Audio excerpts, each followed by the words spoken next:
రాజశేఖర్కు ప్రమాదం. దాదాపు 3 గంటల పాటు సర్జరీ చేసిన డాక్టర్స్.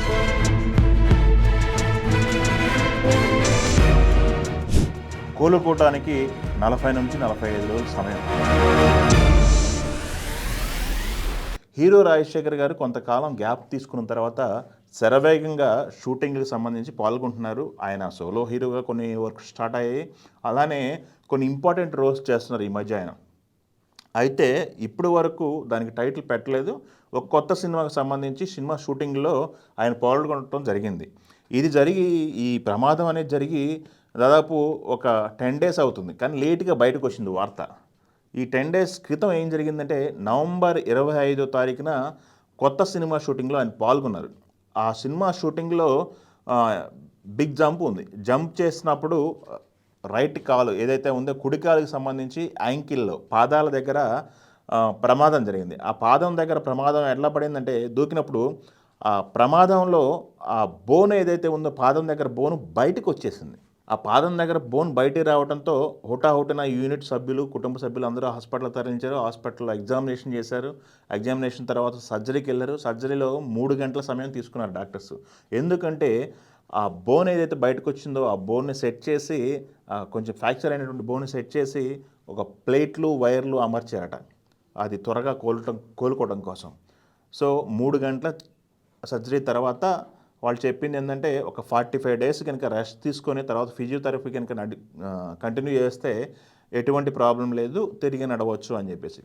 63 సంవత్సరాల వయసు ఉన్నటువంటి రాజశేఖర్ గారు షూటింగ్లో ఇలా పడి దెబ్బ తగిలించుకున్నారు, లేకపోతే సర్జరీ వరకు వెళ్ళిందనేసరికి కాస్త అభిమానించే వాళ్ళు ఆందోళన కలిగేటువంటి విషయం. అయితే యాదృచ్ఛికంగా రాజశేఖర్ గారి ఫ్యామిలీ కానీ సినిమా ఇండస్ట్రీ వాళ్ళు కానీ చెప్తుంది ఏంటంటే ఇదే నవంబర్ 15వ తారీఖున 35 సంవత్సరాల క్రితం ఒక ఇన్సిడెంట్ జరిగిందంట. దాన్ని గుర్తు చేసుకుంటున్నారు. అదే ఇన్సిడెంట్ మళ్ళీ నవంబర్లో జరగడంతో వాళ్ళు కొంత కంగారు పడ్డప్పటికీ ఇది ప్రమాదం అనేది ఒక 45 days తర్వాత నార్మల్ అయ్యే పరిస్థితి ఉందని డాక్టర్లు చెప్పడంతో కొంత కుదుటపడ్డారు. 1989లో మగాడ సినిమా షూటింగ్ కాను వాళ్ళు నవంబర్ 15వ తారీఖు షూటింగ్ చేస్తుంటే సేమ్ అలానే ఇన్సిడెంట్ జరిగిందంట. ఆ ఇన్సిడెంట్కి ఎడమ కాలు యాంకిల్లో సేమ్ ప్రాబ్లం అయిందంట. అప్పుడు కూడా సర్జరీ జరిగిందన్నారు. 35 సంవత్సరాల తర్వాత ఇప్పుడు కుడికాలకి జరిగింది. సో ఇది రాజశేఖర్ గారు ప్రమాదానికి గురి అయ్యారు. డాక్టర్లు 3 గంటల సర్జరీ చేశారనేసరికి సోషల్ మీడియాలో వస్తున్న వార్తలకి ఒక క్లారిఫికేషన్ ఇద్దామని చెప్పేసి మనం వీడియో చేయడం జరుగుతుంది. సో ఇక్కడ మనకి చాలా విషయాలు తెలుసుకోవాల్సిన అవసరం అయితే ఉంది. సినిమా షూటింగ్లు హీరోలు అంటే ఇప్పుడు ఈ మధ్య కాలంలో ఎక్కువ సర్క్యులేట్ అవుతుంది. హీరోలు అంటే ఏంటి, వాళ్ళకేంది అద్దాల మేడలో ఉంటారు, ఏసీ రూమ్లో తిరుగుతారు, లగ్జరీ కార్లో తిరుగుతారు, ఫ్లైట్లో తిరుగుతారు, 100 కోట్ల రెమ్యునరేషన్ తీసుకుంటారంటారు. బట్ ఒక్కొక్క సినిమా షూటింగ్ రియాలిటీ కోసం అభిమానులు వేసేటువంటి చప్పట్లో విజిల్స్ కోసమో లేకపోతే వాళ్ళ మెప్పు కోసమో ఇలాంటి రిస్కులు చేయడానికి ఎవరూ కూడా వెనకాడట్లేదు. ముఖ్యంగా మన తెలుగు హీరోల గురించి మాట్లాడుకోవాలి. ఇప్పుడు రాజశేఖర్ గారికి జరిగింది ఇట్లానే. అలానే ప్రతి ఒక్క హీరో కూడా డూపులను అయితే పూర్తిగా మర్చిపోయారు. డూపులను అట్టము, రిస్కీ షాట్లు తగ్గించుకోవడం ఇవన్నీ పూర్తిగా మర్చిపోయారు.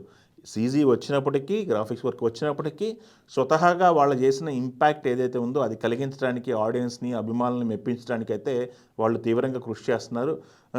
గతంలో ఇదే యాంకిల్కి సంబంధించినటువంటి సర్జరీకి సంబంధించి చాలా ఇష్యూ అయిన పరిస్థితి హీరో నందమూరి బాలకృష్ణ గారు. అది ఒక సినిమా షూటింగ్లో ఆయన హెలికాప్టర్ నుంచి జంప్ చేసినప్పుడు ఆయన కూడా కొంత ఇలాంటి సిచ్యువేషనే వచ్చింది. అది సర్జరీ చేసి ప్లేట్లు వేసి అన్నీ చేశారు. అది బాలకృష్ణ గారికి సంబంధించి. ఎన్టీఆర్ గారికి సంబంధించి మొన్న ఈ మధ్య చూసాం, రిప్స్లో ఒక యాడ్ షూటింగ్లో జరిగిందని చెప్పేసి.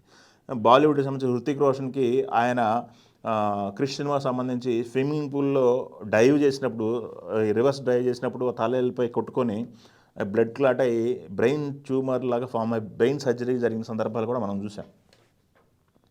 సో ఒకటి కాదనమాట, హీరోలకైనా సరే ఎవరికైనా సరే రిస్కీ షాట్లు చేస్తున్నప్పుడు చాలా రిస్క్ ఉంటుంది. ఎన్నో ప్రికాషన్స్ తీసుకుంటారు, బట్ వాళ్ళు ఒక్కొక్కసారి మిస్ అవుతుంటాయి. ఇలా చాలా సందర్భాల్లో చాలా రిస్కులు తీసుకొని సినిమా నటుల జీవితాలు కూడా ఉంటాయన్నమాట. ఇప్పుడు కామన్ పీపుల్ అందరూ మనం ఎలా చేస్తామో అందరి జీవితాల్లోనూ ప్రమాదాలు ఉంటాయి, అలానే వీళ్ళ జీవితాల్లోనూ ప్రమాదాలు ఉంటాయి. కాకపోతే ఇవి బాగా ఎక్స్పోజ్ అవుతాయి, వీళ్ళని అభిమానించే వాళ్ళు కూడా కోట్లలో ఉంటారు కాబట్టి ఇవన్నీ డిస్కషన్స్లోకి వస్తున్నాయి అన్నమాట. ఈ ప్రమాదానికి సంబంధించి ప్రస్తుతానికైతే ఎలాంటి ప్రాణాపాయ పరిస్థితి అయితే లేదు, కానీ కాలికి సంబంధించినటువంటి శస్త్రచికిత్స జరిగింది కాబట్టి 45 డేస్ రెస్ట్ తీసుకోవాలా, దాని తర్వాత కూడా కొంత జాగ్రత్తగా ఉండాలని చెప్పడం జరిగింది. రాజశేఖర్ గారి కెరియర్ చూసుకున్నట్టయితే ఆయన చాలా అద్భుతమైన సినిమాలు చేశారు. యాంగ్రీ యంగ్‌మెన్‌గా ఆయనకి మంచి పేరుంది. ఫెరేషియస్ క్యారెక్టర్ అయినా, పోలీస్ ఆఫీస్ క్యారెక్టర్ అయినా, ఎలాంటి క్యారెక్టర్ చేయాలన్నా ఆయన తర్వాతే అన్నట్టు ఆయన పర్ఫార్మెన్స్ అయితే నడిచింది. ఈ మధ్య కాలంలో చిన్న చిన్న ఒడిదుడుకులు అయితే ఆయన కెరియర్లో వచ్చినప్పటికీ ఆయన నిలదొక్కడానికి ప్రయత్నం చేస్తున్నారు. ఇప్పుడు సోలో హీరోగా కొన్ని సినిమాలు ఉన్నాయి. దాని తర్వాత ఇప్పుడు రిలీజ్‌కి సిద్ధంగా అయితే 'బైకర్' అనే సినిమా అయితే రిలీజ్‌కి సిద్ధంగా ఉంది. శర్వానంద్ నటించినటువంటి 'బైకర్' సినిమాలో స్పెషల్ క్యారెక్టర్ చేయటం జరిగింది రాజశేఖర్ గారు. సో చూద్దాం, రాజశేఖర్ గారు త్వరగా కోలుకొని నార్మల్ లైఫ్, నార్మల్ జీవితంలోకి అడుగుపెట్టేసి ఆయన సినిమా షూటింగ్‌లో పాల్గొనాలని మనం ఆశిద్దాము. సో ఆయన అభిమానించే ప్రతి ఒక్కరి కోసం ఈ వీడియో అయితే చేయడం జరిగింది. ఇన్ఫర్మేషన్ మీకు నచ్చినట్టయితే కామెంట్ బాక్స్‌లో కామెంట్ చేయండి. Thank you.